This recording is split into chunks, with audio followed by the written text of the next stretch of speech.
Salut à tous et bienvenue sur le travail de l'ombre. Samedi à 17 h, l'OM reçoit Lille pour le compte de la 34e journée de Ligue 1.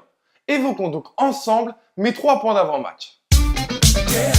Pour commencer, mon premier point, c'est la rencontre de 2 projets. Oui, comment ne pas profiter de ce match pour tirer un bilan définitif à 5 journées de la fin.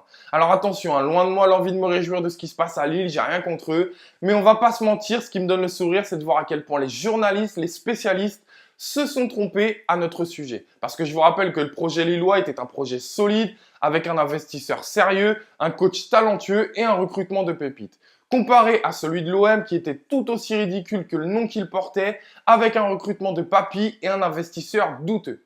Aujourd'hui, Lille lutte pour ne pas descendre en Ligue 2, voire plus puisqu'ils sont en grande difficulté financière, alors que l'OM lui progresse à l'image de son coach, est en demi-finale d'une Coupe d'Europe et est toujours à la lutte pour le podium en Ligue 1. Tout ça avec un investisseur solide qui ne manque pas à ses obligations de propriétaire en injectant de l'argent pour équilibrer les comptes. Alors, l'OM Champions Project, hein?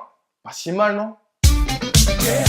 Mon deuxième point, lui, c'est est-ce que le scénario de ce match n'est pas écrit d'avance? Sur les 5 derniers matchs, Lille a mené à 4 reprises et a perdu 3 fois. Avec pour match le plus symbolique peut-être celui de la semaine dernière face à Guingamp, puisqu'ils menaient 2-0 et se sont vus encaisser 2 buts dans les arrêts de jeu. Quand on sait les émotions que nous procure à l'heure actuelle l'OM avec ces scénarios toujours plus fous, est-ce qu'on serait vraiment surpris d'encaisser le premier but et de revenir par la suite dans la rencontre pour arracher la victoire? Pas vraiment, mais si on peut s'éviter ça pour 2 raisons. D'abord, pour le goal average, parce que ce serait vraiment frustrant de s'en vouloir en fin de saison à cause de ce goal average. Et ensuite, parce qu'il y a ce match jeudi, cette demi-finale d'Europa League.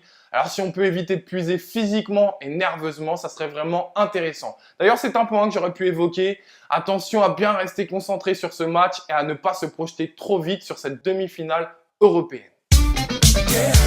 Enfin, mon troisième et dernier point, qui est un joueur à surveiller côté adverse, c'est Nicolas Pepe. Il est le joueur le plus dangereux et le plus décisif avec 10 buts et 3 passes D. Le gaucher à lui tout seul a presque inscrit un tiers des buts de son club. Suivi par l'OM fut un temps, il a commencé sa carrière à Angers en Ligue 2 et a profité de la montée du club dans l'élite pour se révéler. Aujourd'hui, malgré les difficultés de son club, il est en constante progression comme en témoignent ses stats. Il est donc le joueur à surveiller sur ce match. Voilà pour mes 3 points d'avant-match. Je vous donne rendez-vous comme d'habitude mardi midi sur le Fossé 1 pour l'analyse de ce Marseille-Lille et allez l'OM.